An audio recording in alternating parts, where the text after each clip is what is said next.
Ladies and gentlemen, my name is Daryl Johnson, Coach Johnson from Woodside High School Track and Field, and thank you. And this is the 40th annual Con Man Relays Hall of Fame, and I just want you to sit back and enjoy yourself.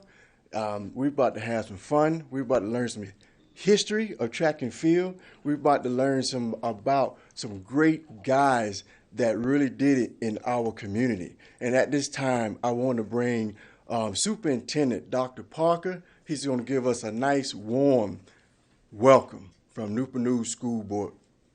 Dr. Parker.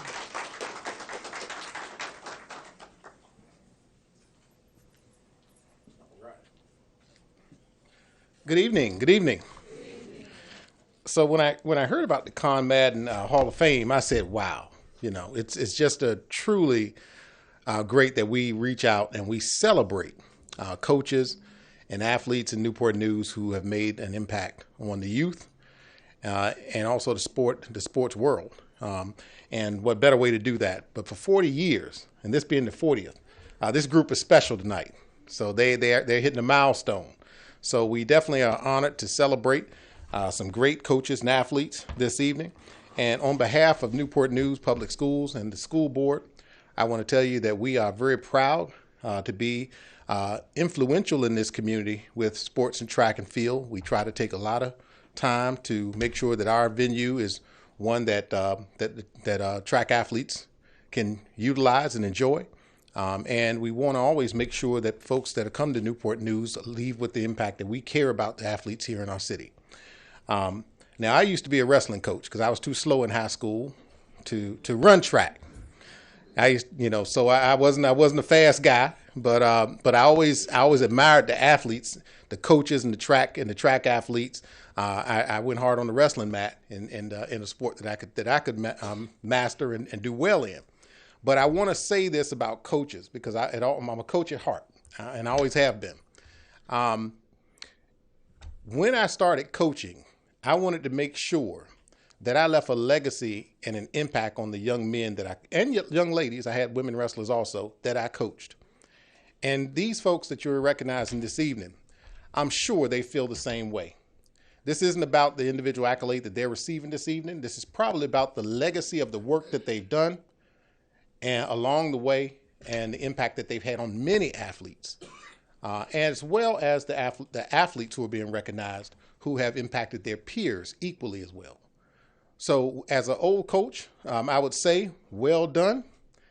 You not only are solidifying your legacy, but your legacy is living on in many of the athletes who you have coached along the way. So I salute you from one coach to another, and I thank you for the work that you've done in this community. I would also like to share just a little plug in that this year's budget in Newport News, we are expanding our middle school sports because we believe that if we can create student athletes early, yes, if we can create student athletes early, then we can hook them into something they love, right? And then we can put everything else on top of that, whether it's athletics, behavior, a community that can embrace them. So we are expanding into football, wrestling, boys and girls soccer, and cheerleading. And that's just a start right now, but we're looking forward to having, at the middle school level, more student athletes in our community, and that will allow us to have a greater impact on our youth. So without further ado, I promised I would be short. I just want to say congratulations this evening to our honorees. Thank you for allowing me the opportunity to greet you this evening, and please proceed with your event. Thank you so much. We want to thank Dr. Parker for that great news because in this community, we are neighbors, we are friends, we are family, and just to see that we got some more sports coming for our young people that they can excel in is very exciting. Since we're talking about young people, this is very exciting to me. I want to Mike Nichols, Christy Craft. I apologize. I've been out the game for a long time. Retired from track and field, but my names get mixed up later. But she does a fantastic job, her and Mike Nichols. So let's give them a round of applause. They're athletics. But I'm going to bring up amazing track and field team, Heritage High School girls. They just won a few weeks ago track and field state champion, and they brought it back here to Newport News. Ladies, would y'all come up for me real quick? Some of the girls on the team.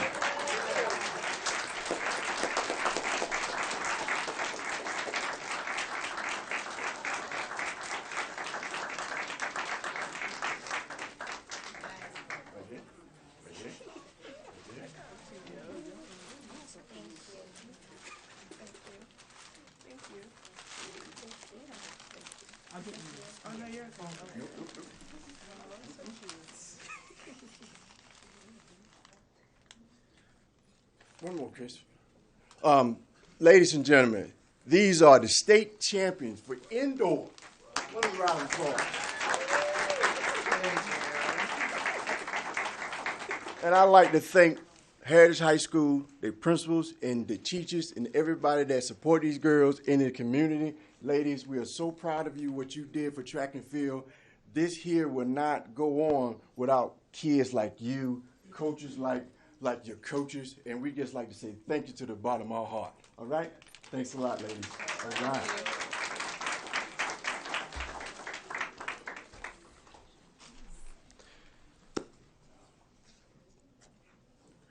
Well, let's get on with the show because that was magnificent. That was magnificent. Like I said, this first young man, Warren Jackson, the coach of Denby High School. And what I can tell you about Coach Warren Jackson, he really know how to coach. Why? Because he was whooping up Woodside left and right when he was coaching. And they beat us by 10, they beat us by 1, they just beat us. And I respect that because when he also beat us, he also invited me to celebrate with them. And it's just not a coaching atmosphere with Woodside or Denby. It's a family atmosphere. So we're going to bring Jim up to say a couple words about Warren Jackson. Jim?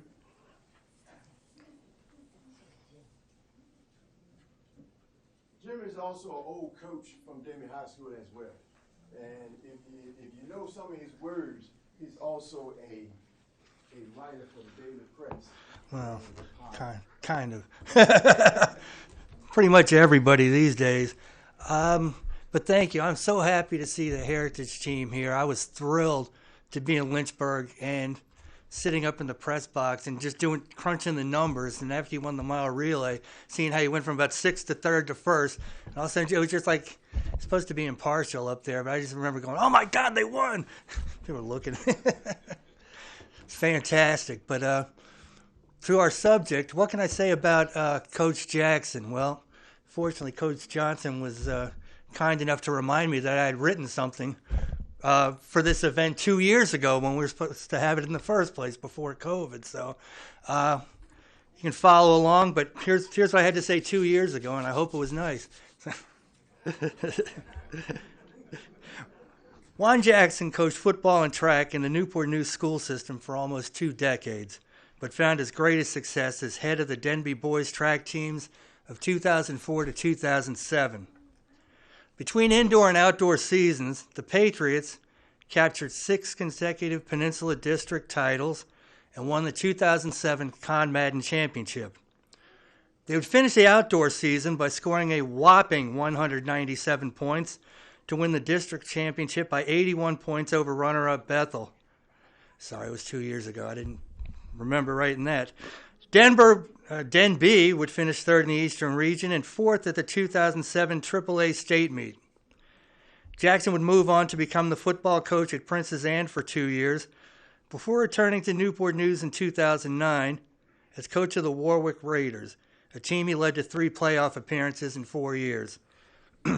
Coach Jackson and his wife Sharia are still involved in coaching and education and reside in Wilson, North Carolina.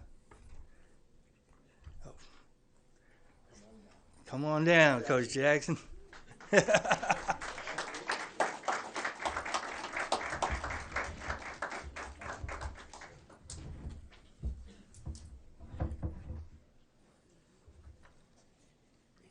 proud of you, brother. I appreciate it. Put that pin on you, too. Make sure you talk in the mic. Oh, absolutely. Yes. Good evening, everyone. It's certainly an honor and a privilege to be inducted into the Hall of Fame tonight. Coming to Newport News back in 1992 as a young coach, I had several mentors at Warwick High School, one being Thelma Danley, Roland Ross. They talked to me repeatedly about the track tradition here in Newport News. And at Warwick, we always had athletes, but not the numbers. And in track and field, you need numbers. But Heritage proved that you don't need numbers because they have 6 young ladies there. But during my tenure here, we convinced that we had to have numbers, competing against Woodside, Minchfield, and other teams across the water. So we dedicated ourselves in scoring numerous points coming out of the field events, because one year I replaced Coach Pollard when I left Warwick, and he went to Heritage. We lost them by 1 point. And so we vowed to never lose again by 1 point. I'd rather get beat by 50. So I was fortunate enough to have guys like Terrence and James Brooks on the team, and we vowed when we came out of field events, they would have to catch us. So that was our nickel and dime in regards to repeatedly winning championships. But first and foremost, you have to establish that family atmosphere with your teams.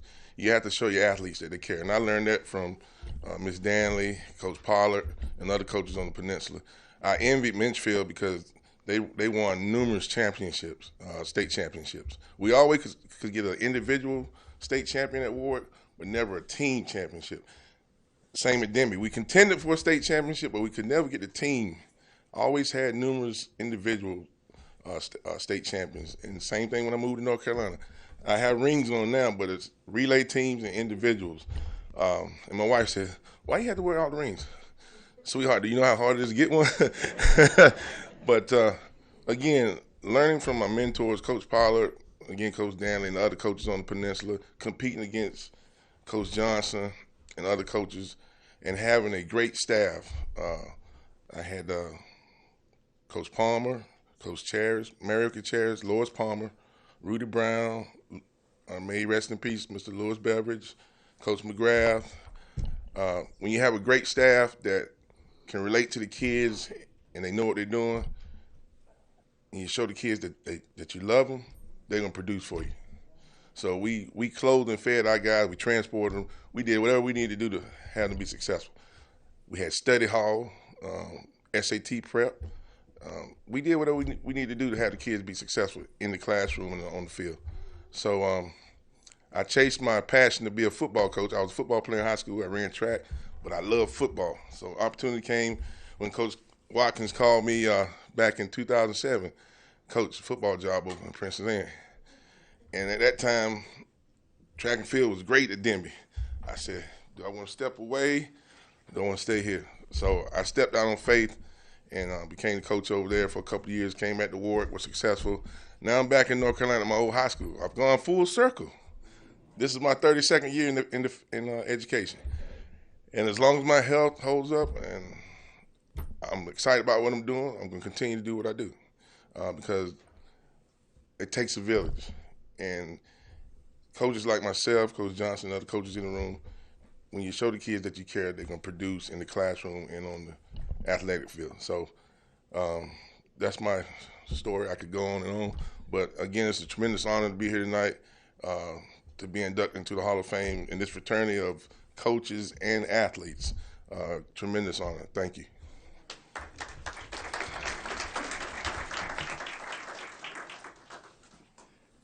Miss Jackson, you let him wear them rings anytime he want, because he is bling-blinging. I got a little bling-bling too. You know, I'm proud of my bling-bling, but that athletic bling-bling is something else. This next gentleman, by the name of Coach Rhodes, he's a special, special young man. And we're going to have Coach Price to come up and say a little words with him. And like I said, I hope I got the name right. Is Coach Rhodes next? Yes, he is. Coach Price?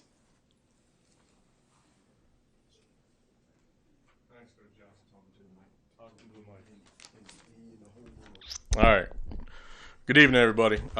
Glad to be here. Real happy to be here tonight. I have the pleasure and the honor to introduce a man that is not only a great coach, he's a great teacher, a mentor, a leader, a friend, and a family man. I've been blessed to know him for almost 20 years now, and being able to witness the way that he approaches life and always carries himself in a calm, confident, dignified manner has been inspiring, to say the least. Jerome Roach coached and taught at Woodside High School for 15 years. During his tenure, he coached both football and track from 2004 to 2018. As Woodside's assistant track coach, he worked with sprinters, jumpers, hurdlers, and pole vaulters. While touching the lives of many, Coach Rhodes worked with quite a few exceptional student athletes. Among them are names like Majik Key, a state champion and 55-meter record holder at 6.31 seconds. Brandon Burton, who was the 800-meter state champion in 2010. He also coached and worked with current Virginia triple jump record holder Aaron Worrell, along with a number of other All-Americans. In 2010, the 4x100 meter relay team that he took to the Penn Relays walked away with a 5th place finish in the Championship of America. During his tenure as an assistant track coach, the Woodside Wolverines won Peninsula District indoor and outdoor championships in both 2009 and 2010. Besides coaching track, Coach Rhodes also served as the defensive coordinator for the Woodside Wolverine football team.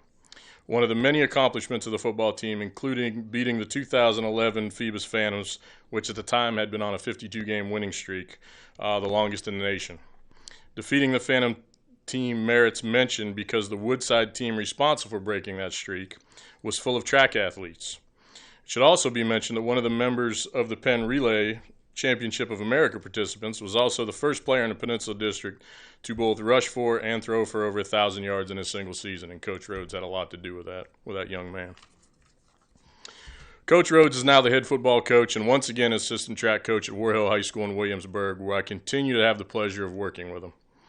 Although tonight's honor is celebrating his accomplishments as a track coach, Coach Rhodes' strength comes from his ability to teach and break down various techniques. It's appropriate to mention that Coach Rhodes was named Teacher of the Year at Woodside High School in 2015 and has again been named Teacher of the Year just last week at War Hill for the current 2021-22 school year. Yeah, congratulations. That's a great feat there. As you know, it's not very often, coaches, you know this, that coaches are named Teacher of the Year, let alone being named 2 times in 2 different school districts. That's quite an accomplishment right there. Says a lot for Coach Rhodes.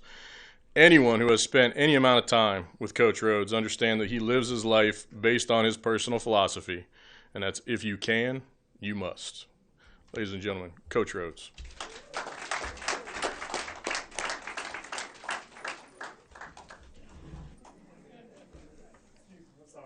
If you can, you must.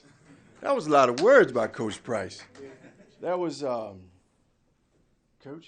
it's a pleasure to give you that.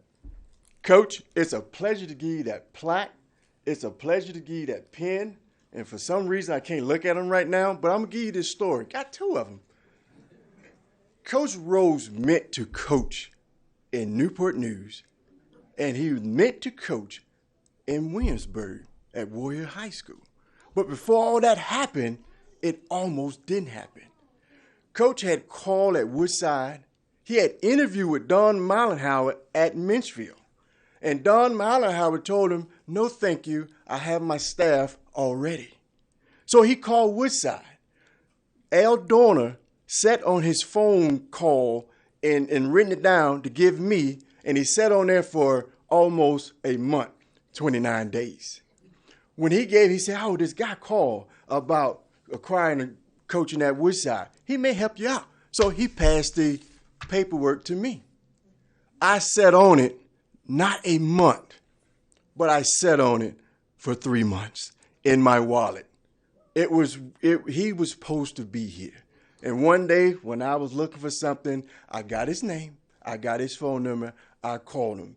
This military guy came in there, hut, toot, and it was a brotherhood that can't be broken to this day.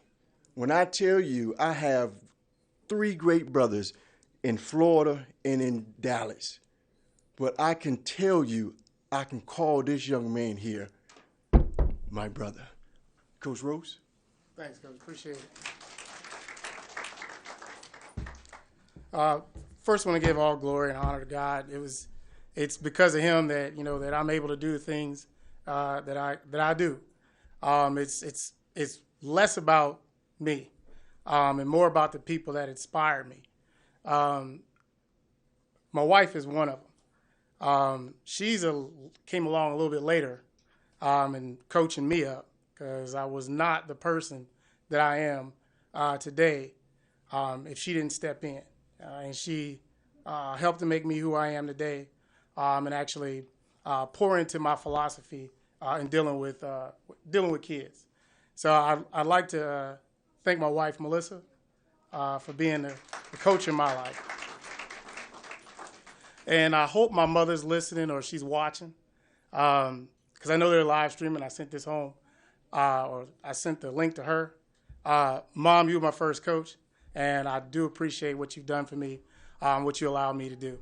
But it's really a couple things I did want to talk to you about, and that's the first person I actually coached. And I got a text message from Latrice Taylor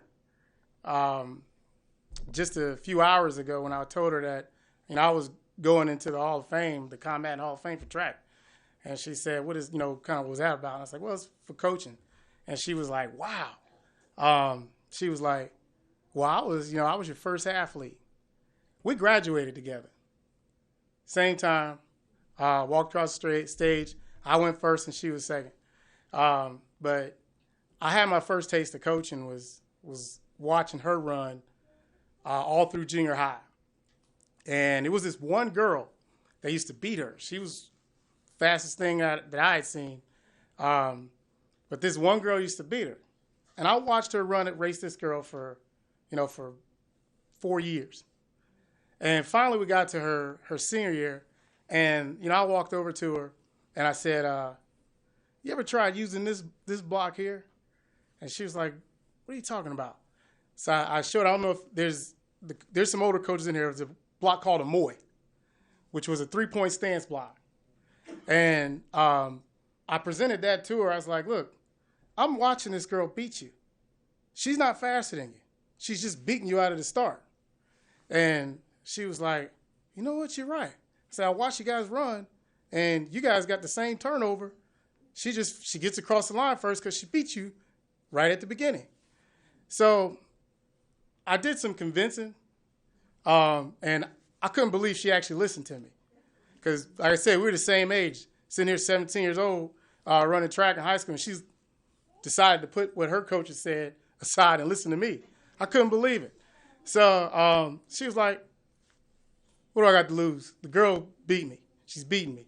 So she got down in the blocks, and, she took her first start, and I'm watching her. Instead of me training, like my coach is supposedly, I'm supposed to be doing for my coach, I'm watching her. And she's coming out and saying, no. So I was trying to show her how to come out of the blocks. And finally she got it. Anyway, they got in the race. This is for the, I'm from Ohio, so this is, back in Canton, Ohio.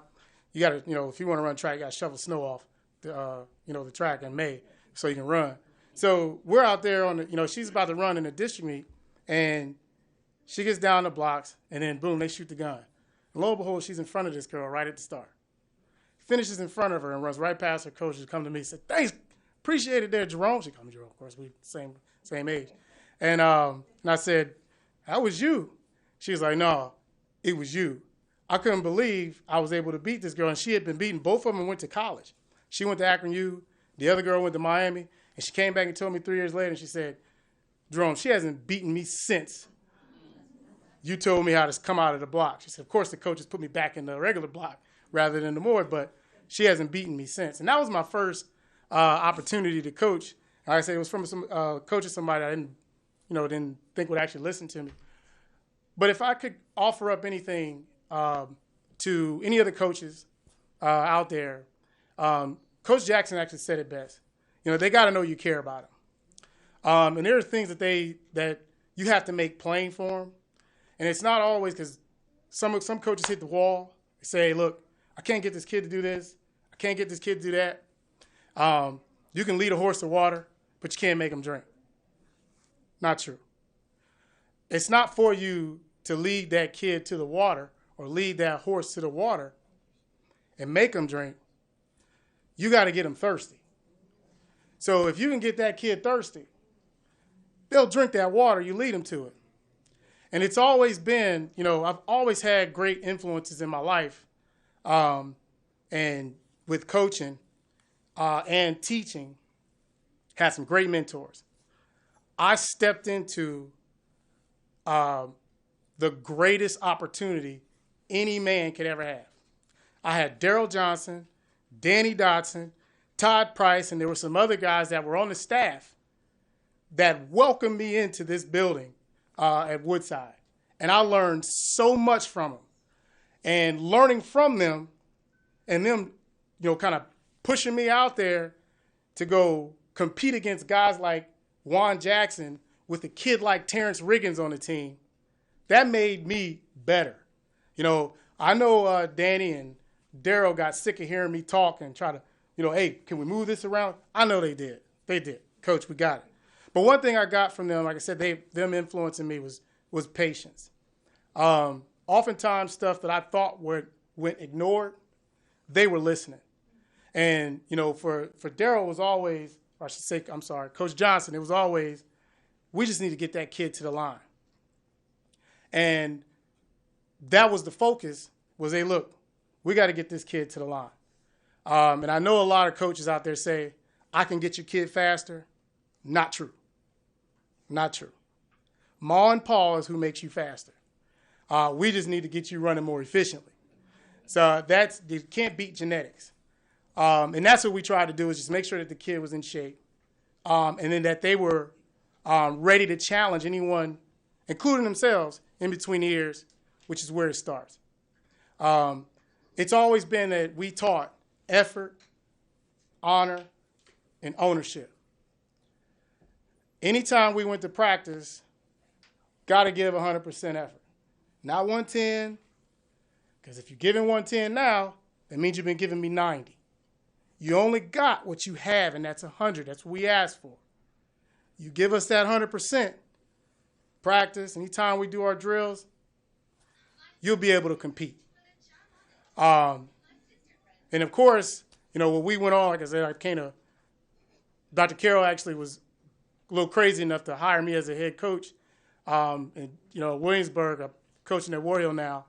Not a lot of people would have taken that chance, but he saw something in me, and I appreciate Dr. Carroll for that. But it's the same thing that we're bringing to War Hill, is giving that 100% effort, making sure the kids know that you care about them. And then, of course, they'll respond by running through a wall for you. I certainly want to congratulate each and every one of you that are receiving this award right now, because it is an honor and a privilege, and I don't deserve it. But I appreciate it, and I'll certainly take it. But have a good evening. I appreciate each and every one of you. And like I said, congratulations to all of you that received your award. Thank you. Appreciate you, Coach. Amen. Appreciate you. And that's why Teacher of the Year in 2 different school areas, Williamsburg, Newport News, because he started teaching and coaching at 17, 18 years old. Coach, that's fantastic. Girl got her blocks wrong, and he got it right. Guys, we're going to keep rolling. I'd just like to say this is a great audience with family, loved ones, and we're just going to keep it on rolling. Keep it rolling. So the next young man is Terrence. Terrence is one of the outstanding guys from Denby High School, because the reason I know he's an outstanding guy, because I am from Denby High School.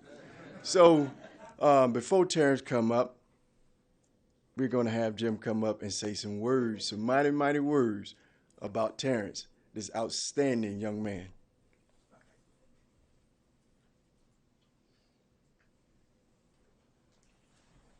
Well, hi again.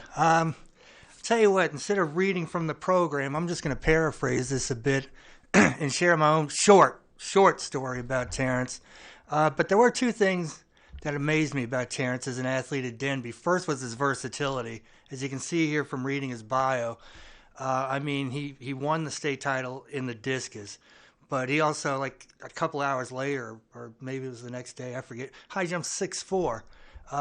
As a sophomore, he triple jumped. I remember we went to a meet in Montgomery, He's a 10th grader. He comes back, and he didn't even say anything. He was just up in the bleachers, and somebody else came over and said, Terrence won the triple jump. I was like, really? Why didn't you say something?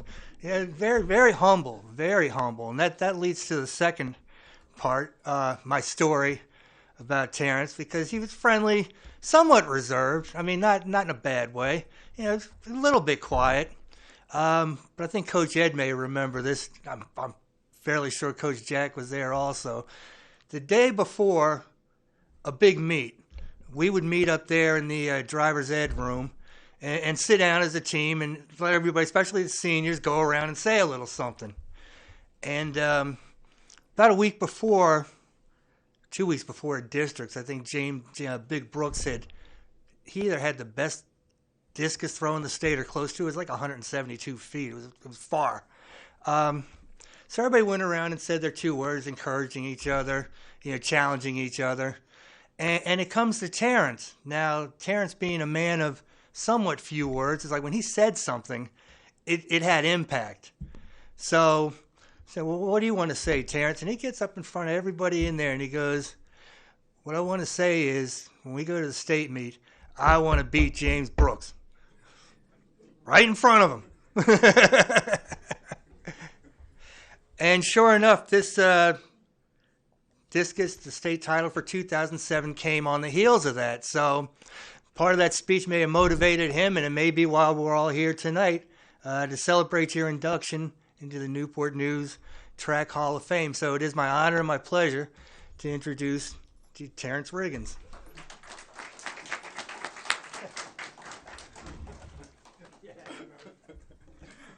It's a pleasure. You are outstanding to me, buddy. Thank you very much.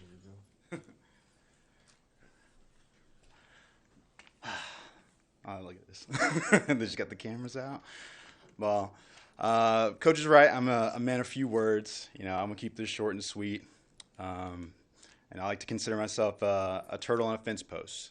We had amazing people, amazing coaches who lifted us up. You can't just have a turtle just get up there. Someone helps put you there. And I'm just proud to be inducted into this, and I'm proud to have the coaches that we had. Whenever you get older, you start to realize all the things that they put into us and all their life that they poured into us. And they didn't have to do that. What they do is they see something inside you and they bring it out of you. And it's amazing to have people who really care about you, and you felt that. And all the things they did for us, they helped us travel. We fundraised all the time. And I think one day a week we were fundraising. But they were putting us in positions to get to see other places. We were going to Clemson. We were going to UNC. We were going to the pin relays every single year. It's always something. I was talking about that yesterday. The memories that we built with this team that we had, the memories that we built with all the people that they brought together. Coach Jack was the reason why I did track and field, playing running back at Denby. We didn't have another choice. It's like, you're going to be on the track and field team. And I found it to be one of my favorite places to be, being around a lot of people with a common goal, but you're beating yourself and you're improving upon your own accolades. You're improving upon your own PR. And, that's something that, you don't get in any other sport. You're a team, but then you're trying to beat yourself and you're trying to better yourself. And, I like that you bring that up. That was one thing I really wanted to do. I got whooped by James Brooks my whole career. So to get one at the end was pretty nice. But, he took it with grace. And, we had 18 points going into day 2, which was super sweet. I just wish we could have had a team title more than the individual accolades and having a title for myself. But I'd be remiss if I didn't mention Coach Beveridge. He was influential.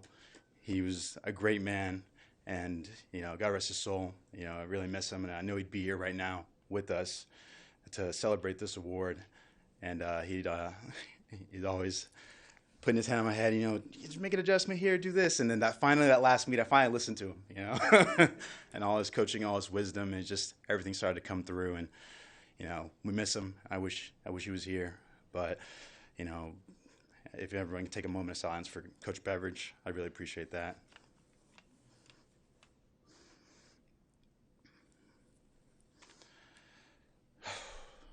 But thank you all. I really appreciate this.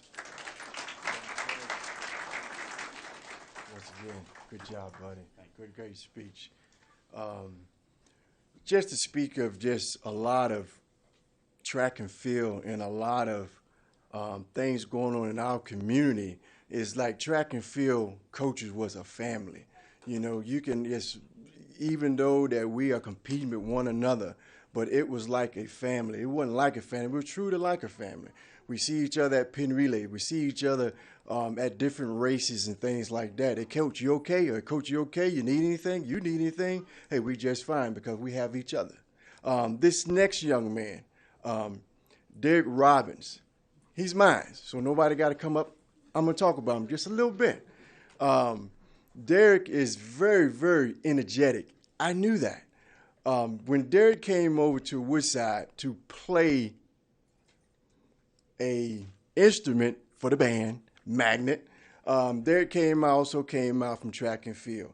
Derek is a young man that had full of energy, full of life. And when Derek came up, and I think our first time of practice, and if you don't get an inch word in with Derek, he's going to talk the whole time. But that's a good thing. So at this particular practice, Derek came up, his first practice. I remember it like it was 2 days ago. And he came up, and Coach, I'm ready. After warm-ups, after stretching and all that, Derek just said, Coach, I want to do this. I want to go here. I want to go there. I want to run in the Olympics. I want to do this. I want to do that. I said, okay, Derek, it's time to go. We're doing intervals, some type of intervals, and maybe we're doing 400s, 800s. Derek went around. Derek came back. Coach, and another thing, I want to do this. Go again, Derek. Let's go. And another thing, he came back again off his intervals. He came back again. And Derek noticed, as he talked more, his rest time got shorter and shorter. He learned very quickly with Coach Johnson, I have to do what I'm supposed to do so I can get the job done. We was all about practice. Derek came from a marvelous family. The Robinson, his mom, his dad, his brother was his mentor because he told me several times. And I said, that is wonderful, Derek. But I would say this, Derek grew up as a wonderful young man, a wonderful father. He went to but Virginia Tech on a track scholarship from Woodside. Made me very proud. And I'm still proud of Derek, how he helped other kids in this community. My voice is crackling, but I'm just going to bring Derek up right now.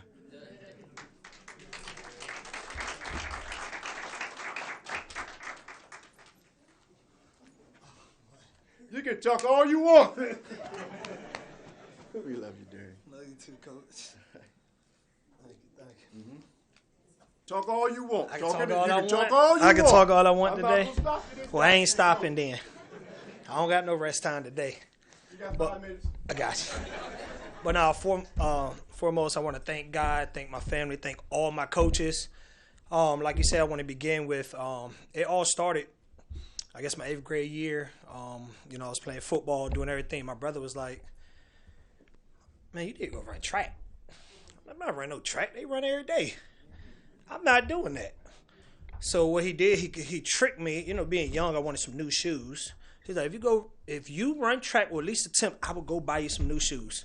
As an 8th grader, anybody would be like, okay, let's do it. He took me to Todd Stadium. I think I was so nervous, but I was kind of like hesitant. And it was crazy because when I first got out there, I'm like, man, this is different from my other sports. And I came out there, had some big basketball shorts on. I had Air Force Ones on. I'm coming to track practice like this. And a big shirt, but when I seen everybody else, they looking at me like, who is this kid? He can't be here for track. And just to start it off, again, I started at Denby High School, where Coach Warren right here, another Hall of Famer tonight, and Coach Cutler. I know he's not here today. And Mr. Jim, yeah, so, I started with them. And I remember Coach Cutler, when I got here, everybody was looking at me, and he was like, we're about to run like 16 200s, and I'm looking like, how many? That's no possibility. This is my first time ever coming out there. And I remember the first one we ran, and I went a little fast, trying to stay up with the older kids. I'm 8th grade, so I don't know what grade the high schoolers are in. So you got 9th, 10th, 11th, 12th. I think I was like second to last, and I was so angry. So I think we ran the second one. I see everybody else breathing kind of hard, and I'm like, man, I'm not even tired yet, so something ain't right. They can't be track runners. And I think when we got to about number 6 or 7, I start beating a lot of them. I think I start being about 5th, 4th. Then we got to about 12 and 13. I was right there in 2nd. And I think I finished, my first practice in 2nd. And then I was like, man, maybe I do start to like this. And I think that's when Coach Cutler came around. It's like, I think you just might be a distance runner. I don't think you're a sprinter. I think you're a distance runner. So that's how distance came along. Just to fast forward a little bit, then, I transferred to Woodside. I had Coach Rhodes, another coach, Hall of Famer today. And, hey, my best friend, my best friends that ride or die with me all the way through, Coach Johnson. We definitely had our times, like you said. I remember when I first came over, I would definitely try to talk so I could get a little bit more rest. But obviously, I found out real quick. It was getting shorter and shorter and shorter. I definitely remember all the moments that me and Coach Johnson had. I'm talking about we had our good times, our bad times, but the bad times only made me stronger. I never forget, too, just particular, it's probably a million things that we've been into together, like a million things. But 2 just particular things, I would say one of them, we used to sometimes go to Yorktown in the morning. Even, I see Coach Edwin in here, so he ran with me a lot of times, too, just to train with me. I remember one time we had got out the car. He told me to get out the car. And I was like, what is he talking about? And he drove off. He was like, well, I see you back when you get back. Like, what? I mean, I already knew then. So, I can't remember how many miles. It might have been 6, 7 miles. I got back. That was one of the moments I just always remember. You just remember certain things. And then I also remember, too, that I know a lot of people say this was crazy. But Coach Johnson, I never understood it. Really never understood this. But before we had cross-country meets and track meets, I used to actually have practice before that. And I used to be like, well, nobody don't train hard before a track meet or a cross-country meet because you got to be full energized. But like Coach just said, I had a lot of energy. So a lot of times when we was doing, if I had a cross-country race that was 3.1 miles, for some of y'all who didn't know, my training before my race was 3.1 miles. And if I didn't come in my times, we were starting over. So he's like, hey, your time is too slow. Your time is too slow. But sometimes I would try to conserve a little bit of energy for my race. And it was just a coincidence. I get in my race and I would probably beat my own record. So I don't know how that came by, training before the track meet or even for the cross-country races. But for some reason it paid off. And it definitely played off. Again, I set a lot of records. A lot of the records haven't been beat yet. And again, I owe it all to my coaches. Without them, I couldn't do it. And one more thing before I go. A lot of people didn't know, but y'all will know today.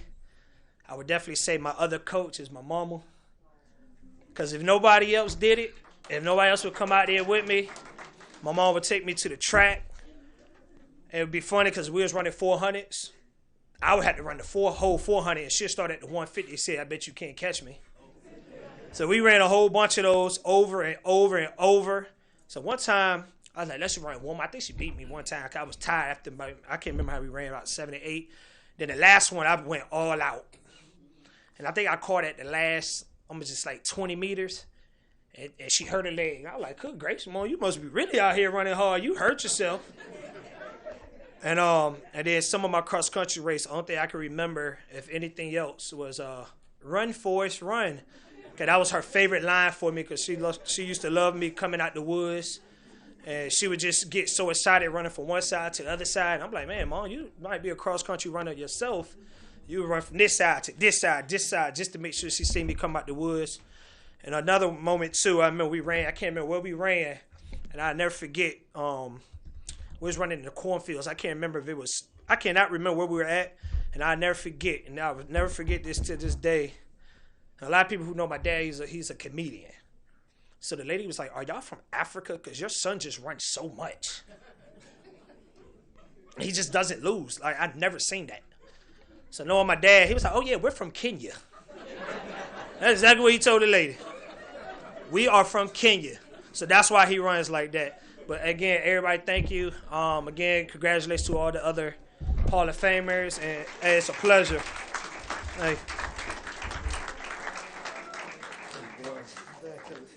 Good job, man. Good job. Proud of you, man. Oh, yeah. Well, I told you he can talk and talk. I didn't know his dad was a comedian and learned that new. Guys, just for a little track and field note, this is the 40th annual Conman Relays in his Hall of Fame. Earlier today, the track meet got kicked off with a couple of races today. It's going to start back tomorrow, I think, at 8 o'clock. The reason I say I think I know it's going to start because I'm not the director anymore. I have done Conman and been around it for 24 years. And it's amazing how many people you met, how many kids you coached. David Gary is going to take that on, and he has so much support in the community. And if you have anything that you want to give that young man or distinguished gentleman, give it to him. We always, as coaches, we always open arms to hear something. What Jackson have done with Denby, I asked him, and he also asked me what we done at Woodside, that sort of thing. And everybody asks Coach Pollard everything. Coach Pollard is a legend in track and field. Not only that he's a great, great track and field coach, but he's a better athlete himself. Google him. We're going to continue with this young man. Maurice Pierce is going in as a contributor. But with that said, we see this young man. He's the Hampton University head coach. I don't think he's the head coach anymore. I think he's ambassador of track and field. So he's going into the Hall of Fame and what he's done with the community. He graduated from right down the street at Warwick High School. But he always would come to these track meets. I see him all the time. At every track meet, he's a very approachable young man. He would talk about track. He would talk about the community. He would talk about his kids. He would talk about his family. But most important, he give back to this community, Newport News still. It's amazing how many athletes that he has on his track team. It's amazing how many athletes that came from these neighborhoods that were on his track team. It's amazing that even right now he got some of the people in here that was on his track team. But I'm going to give you that chance that he can say that. But I'm going to bring up Roland Ross is going to say some words about this young man. Roland, where you at?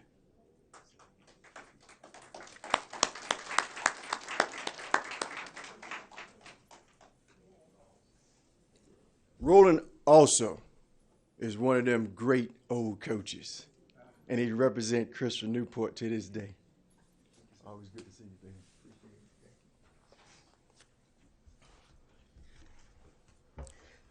Good evening, all. How you all doing? I was told not to take a long period of time, but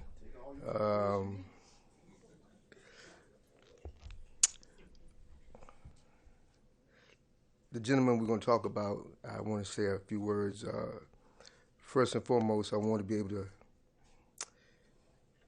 pay respects to a gentleman that allowed myself and our staff to be able to coach this young man back in the day. And he would be here in full-fledged, and that's Coach John Quillin. Like the young man did earlier, I mean, if we can take a moment on his behalf, and appreciate it.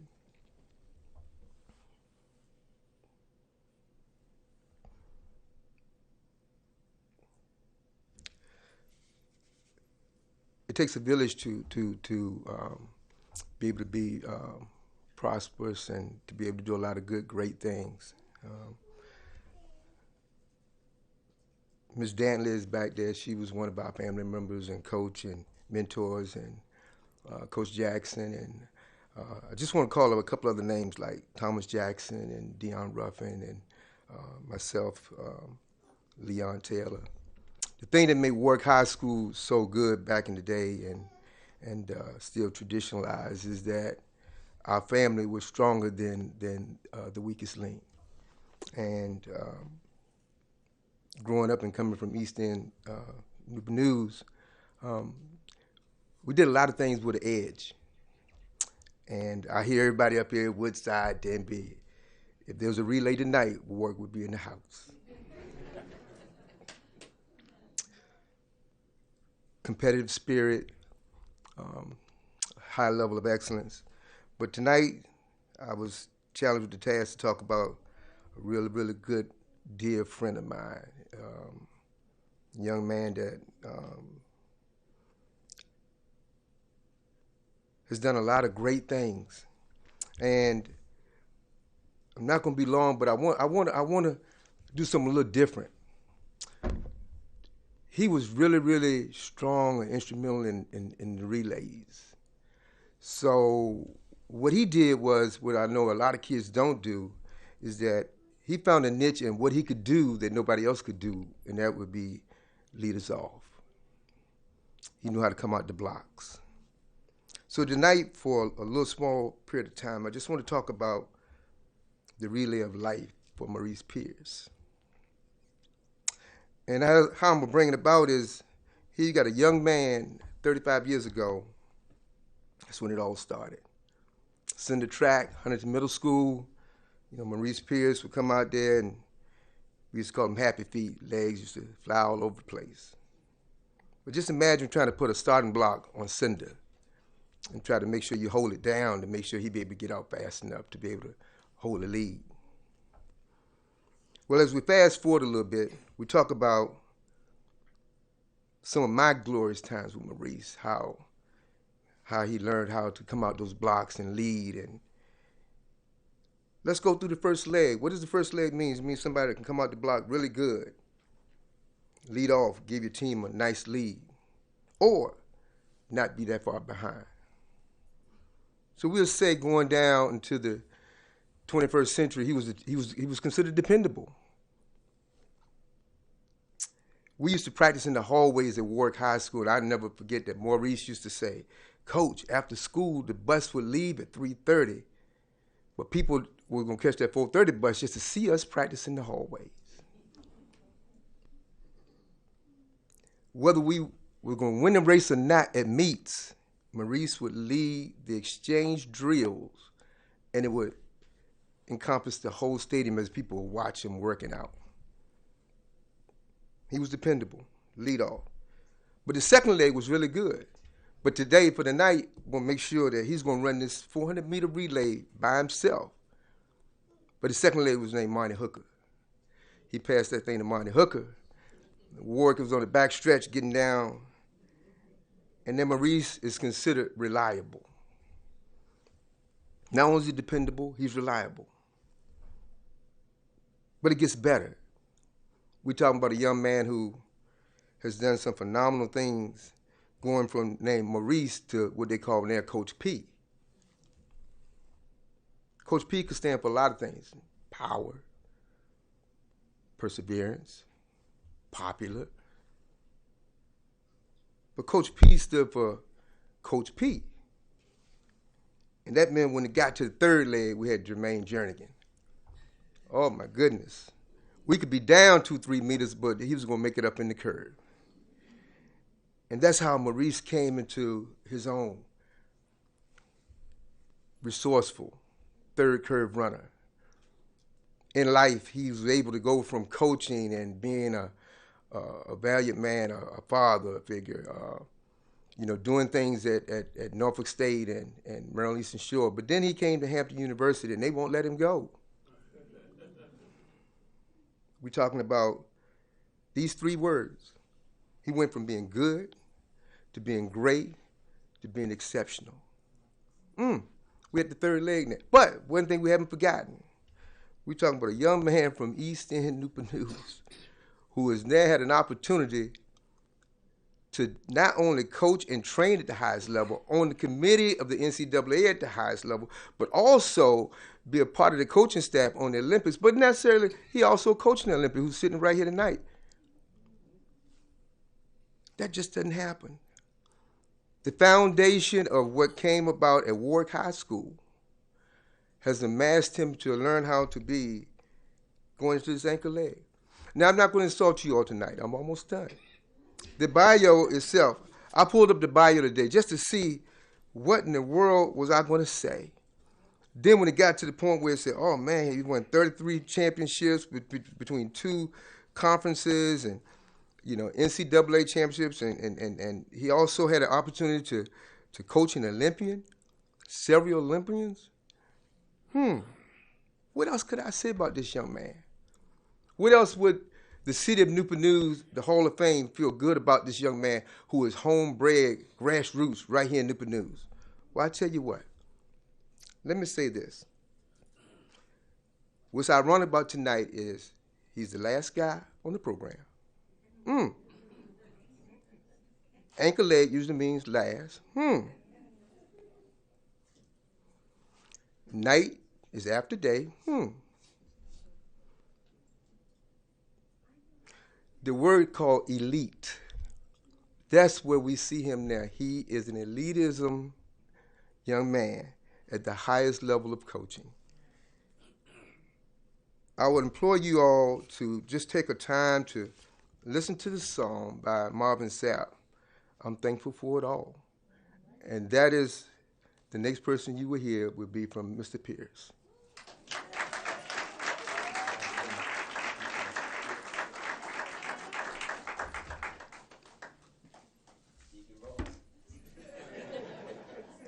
Deacon Ross, take my pen. Yeah, I think he got you. We owe you a pen. Oh, Coach Ross, you got my pen. Hey, man.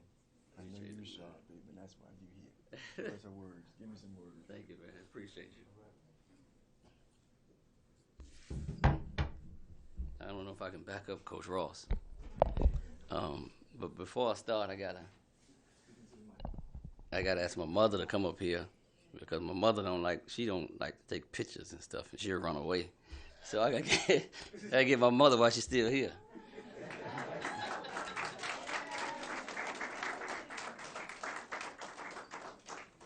Somebody gotta take the picture. I ain't got no phone. Somebody take that picture. You got it right there.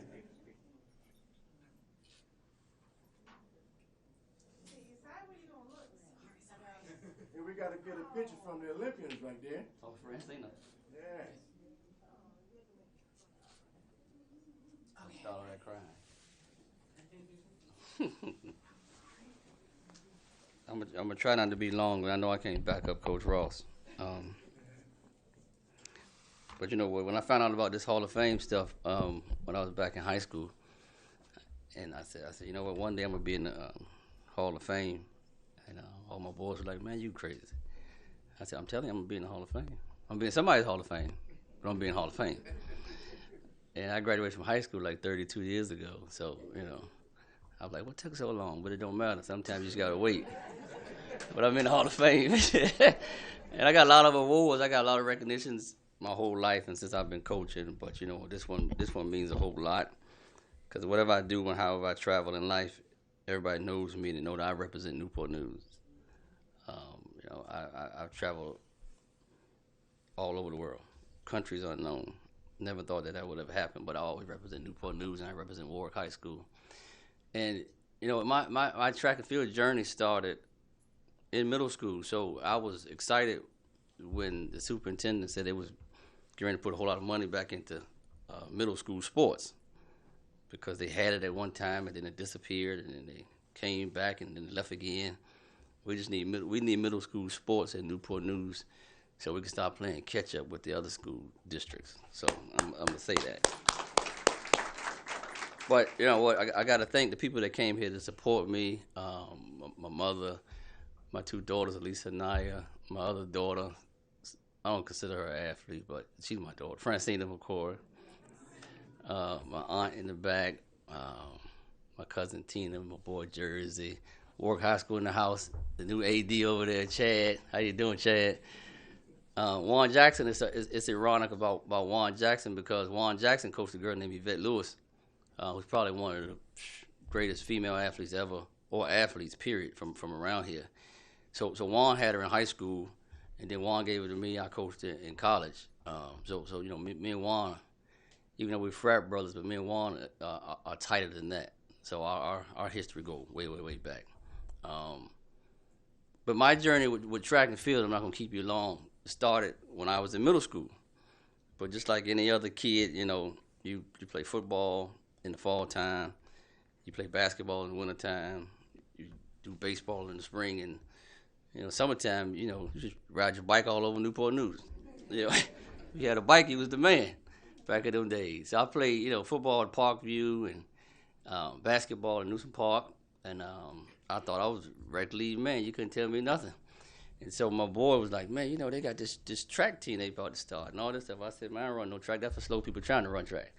You know, slow people trying to get fast. And so me being a little cocky little dude I was back then, they talked me into it. I said, look, man, I'm not running no track. All right, I'm already fast. All right, that's for people that's trying to get fast. And the guy said, no, man, you don't understand. I said, yeah, I understand. You don't understand. Right? And so my boy Calvin, he had these basketball tryouts at Huntington, and everybody, all my boys, everybody you could think of. Everybody from Woodsong Apartments down to 15th Street was going to try out for this basketball team. And my boy Calvin Falk told me, he said, look, man, you ain't going to get too far in life with that bad jump shot. You need to come on and try track. I said, I'm going to try my luck right here.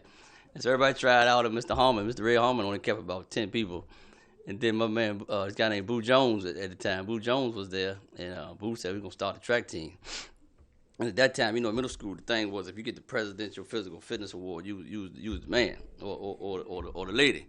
And so, you know, it came down to like the 55-meter dash stuff and all that stuff. Sometime I would win, and sometime my boy Marlon Hooker would win, and one of the Haskett boys would win. So we were taking turns winning, you know, and that was the major competition. And I tried to find out which kid in the other middle schools in Newport News, what they were running. I was going to beat their time or whatever. And then somebody told me, said, man, you know, Monty Hooker, that's your boy, but he going to run track. So I said, you know, Monty trying to get the edge on me. So I might do away with this bad jump shot and go run track because I'm a competitor. And so that's how I started running track. And it was fun. And it was kind of like an odd season because they had it like in the fall time when we was playing rec league football. And I told Boo Jones, I said, well, you got to come see us play on Thursday nights. Back then we play on Thursday nights. And then, you know, we come to track practice and all that stuff. Back then I was negotiating track practice and how we going to practice, what time we going to practice. And Boo Jones said, man, you crazy. And so that's how track started. And then, you know, I was there with Miss Danley and Coach Ross was there at the time. And then they had matriculated and started moving on to Warwick. And so we started running track, and then I got hooked on track. Then a guy named Greg Hatchett, Greg became my idol. I said, I want to be like Greg Hatchett, because Greg was bad. He could run, he could jump, he could hurdle, he could do whatever. And then I said, well, you know, and Greg ran for a club team. They had this bad club team that Coach Ross and them had. They had like the best sprinters in the whole Tidewater. They was bad. They ran like 39 seconds in the 4x1 relay back then. And I said, man, if I could just be like Greg Hatchett. But I knew I could never run with Greg because Greg was a little bit older. But then there was a guy named the legendary KK Wooden. And KK was my guy, even though KK don't talk a whole lot. But I said, I'm going to run with K because K only 2 years in front of me. And anybody know KK, and he's in this book, KK is probably, to me, the greatest sprinter ever. You know, some people got some debates and all kind of stuff, but hands down, Kerry Wooden is the greatest sprinter. All right? And so I couldn't wait to get to Warwick High School, right? Because I had to follow Miss Danley, first of all, right? Because she always took care of me. But anybody at Newport News at the time, in the 80s, wanted to be a Warwick Raider. You had Mitchfield, you had Ferguson, you had Denby. Everybody that I knew wanted to be a Warwick Raider. I had some older cousins that went to Ferguson High School in the late 70s and all through the early 80s on those phenomenal basketball teams. But throughout the late 70s, mainly the 80s, Warwick High School was the place to be. Warwick High School was good in everything. And Peanut Lee can tell you. They was good in everything. Warwick had basketball teams. They had good football teams. That's what little girls that looked like me played field hockey, like Peanut and them. They had girls basketball was good. Boys basketball was good. They had the best looking cheerleaders. So everybody, and 2 of them here tonight. So everybody wanted to go to Warwick High School. They could talk all that stuff they wanted to. But during the 80s, Warwick High School was the place to be. And so here I am, little guy, going to Warwick High School. I said, I'm going to make my mark, Warwick High School. Guy said, well, you can't beat KK. I said, well, you can't beat him either. Right? So we was finish that conversation right now. And so I would name a few people because, like Juan Jackson said, you know, it really, really, really takes a village.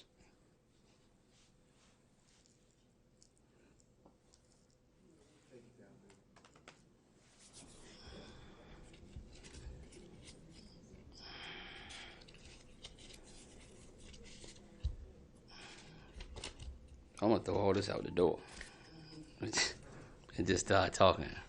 Oh, Fran always got my back. Grandma told me to come for support. Oh, hi.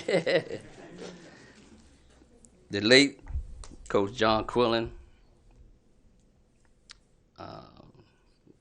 Miss Thelma Danley, who's my second mother, Coach Ross. I've been rolling with Coach Ross since we was going to Esquire Barbershop when I was in 7th grade. We used to get in that Camaro and ride all over the city. Thomas Jackson, Dion Ruffin, a guy named Nate Bell, and a guy named Dan Brown. And Dan Brown was affiliated with basketball. But those people, 2 of them was also my football coach. The other 2 was just track. Miss Danley was all everything. And Warwick High School was really a village. I don't know what it was about me. I don't know what it was about them. But we all just connected. They had my back. I had their back. They kept me out of trouble. So I can honestly say, I wouldn't be the track coach at Hampton University with all my accolades and being able to coach somebody like Francina if it wasn't for those people at Warwick High School.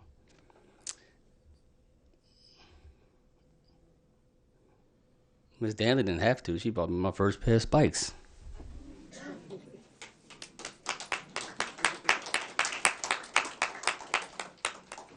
So, you know, I was the type of kid, and I loved going to Warwick High School. You know, I might not have been the best student there, but Warwick High School was a safe haven for me. You know, I had a whole lot of friends that made some bad decisions, and we're still friends. I had a brother. My brother Troy was a phenomenal athlete, and I wanted to be like Troy because I got a twin brother. A lot of people don't know that. But he was taller, bigger, and faster. And so I said, if I could be like Troy, I'd be all right. But Warwick was the safe haven for me because I wasn't worried about getting in no trouble. I wasn't a trouble guy. I probably was a little bit mischievous, probably too much, just doing too much mischievous stuff. My mama used to always say, I ain't worried about Maurice either, playing some sport or trying to talk to some little girl. So, but it was something about Warwick, and it was something about Miss Danley that kept me correct. I would stay after school if we didn't even have track practice, because again, that was my safe haven.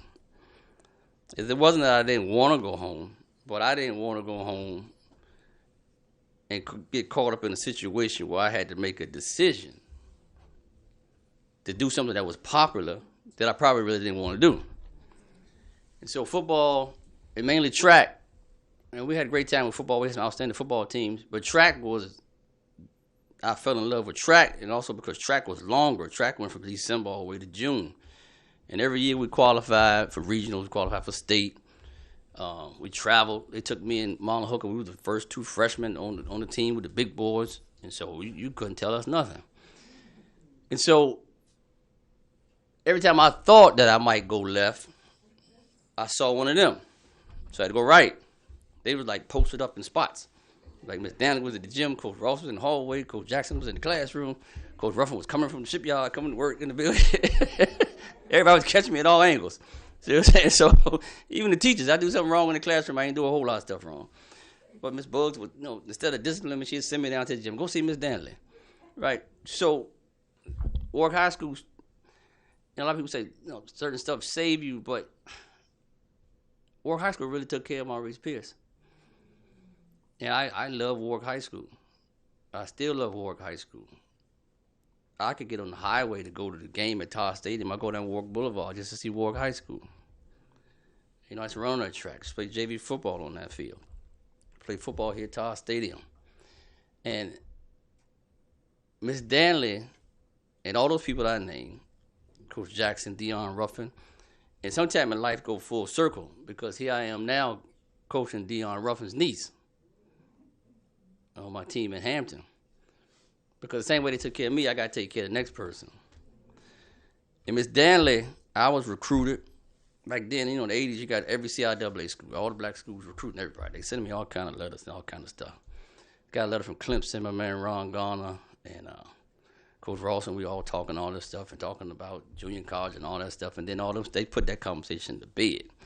Miss Danley, Coach Jackson, Coach Ross said, boy, you going to North State.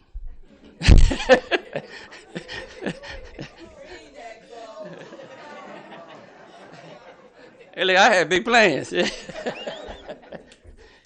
But I've been listening to them since I was like in the 7th grade, so I couldn't say no. And then that crazy Marlon Hooker followed me to Norfolk State.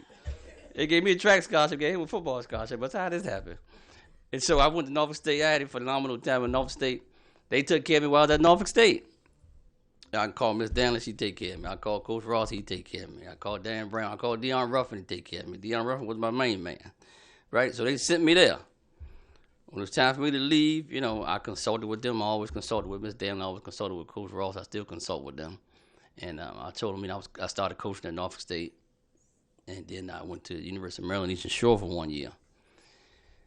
And then after 1 year, they made some coaching changes. And I was the assistant coach. They gave the job to a guy who was older than me. And they said the reason why they gave the job to the guy, because he was older than me. I said, well, he's not better than me. He's just older than me.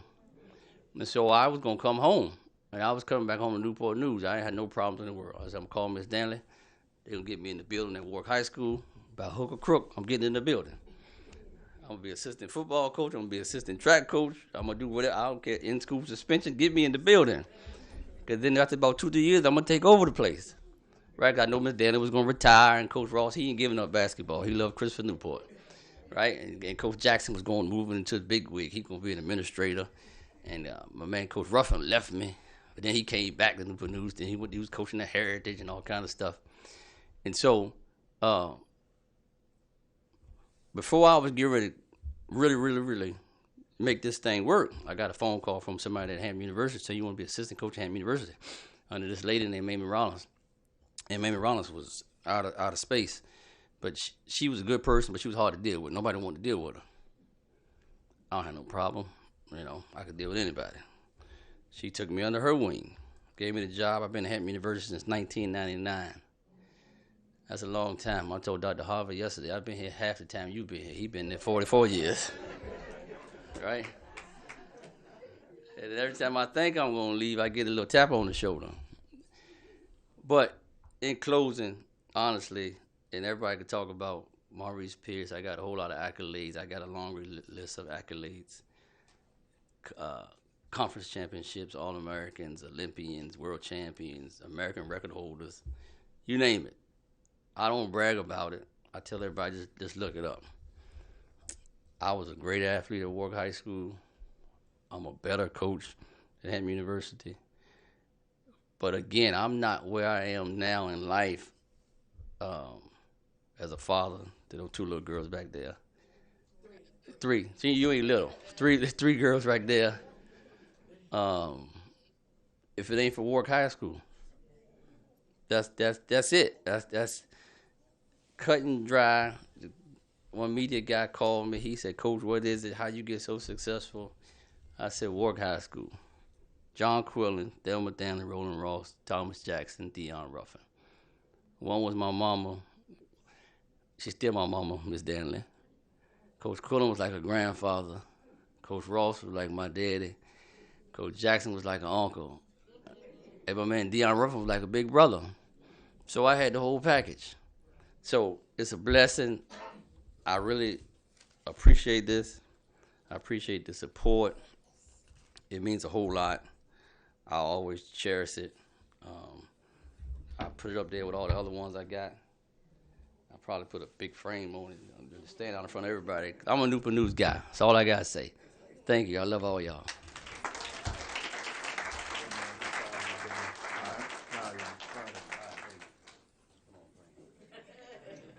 Did y'all see that Olympian gave him a gold napkin?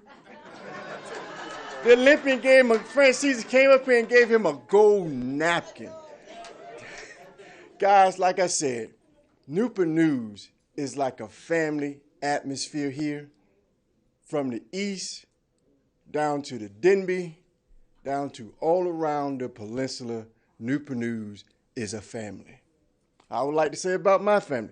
My mother, Loveda Stewart, she wasn't my coach.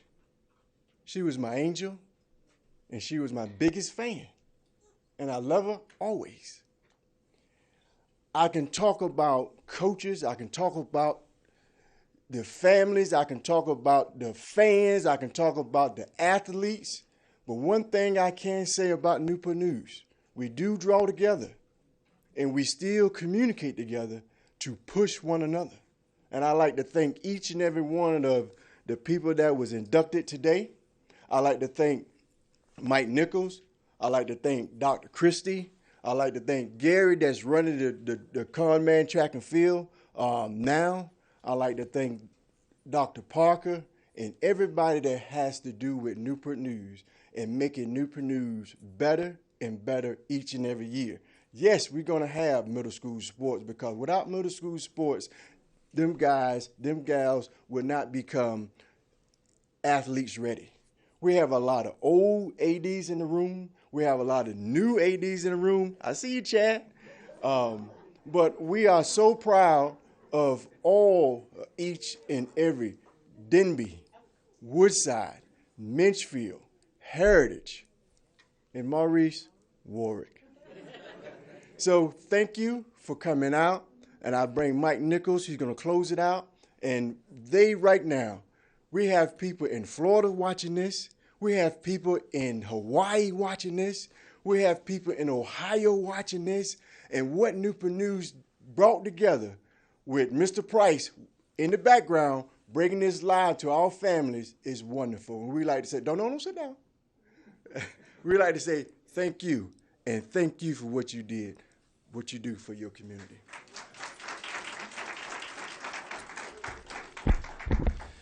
Thank you. In closing, I promise I will be quick.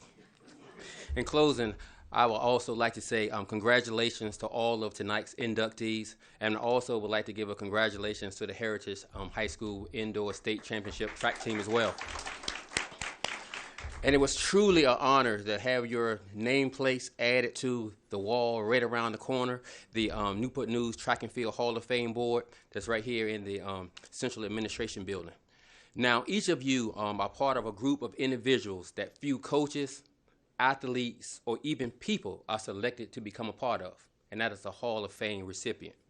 And you and your families here should be very proud of that, because each of you know to be successful as an athlete, as a coach, as a contributor, as anything, it means that it's time away from your family, time away from your friends, and time away from other events that sometimes your circle of people, your circle of influence are out doing. Sometimes you want to be there with them, but you know the commitment that it takes to be successful. But hopefully after tonight's presentation, you can hopefully say, I think it was all worth it. All of those tireless nights, all of those practices, all of those time being away from my family, hopefully it was worth it. So just as Coach Madden and Coach Kahn, whom this honor is named after, show a devotion to youth here in Newport News and a commitment to the service of this community. And looking at your bios that was written about each and every one of you, I know that the legacy will live on. So again, I'd like to say congratulations and best wishes for all your future success. So before you leave here, all of the recipients, we would like for you to come up so we can take one group shot of you all together. And then after that, we're going to let you go around the corner and see where your names are. You can take a picture, whatever, with your name on our Hall of Fame board as well. And that concludes our program. Again, I'd like to thank Mr. Price for who is broadcasting live now on YouTube. So if you need to watch this again, you can always go back to the YouTube link and watch it as many times as you like.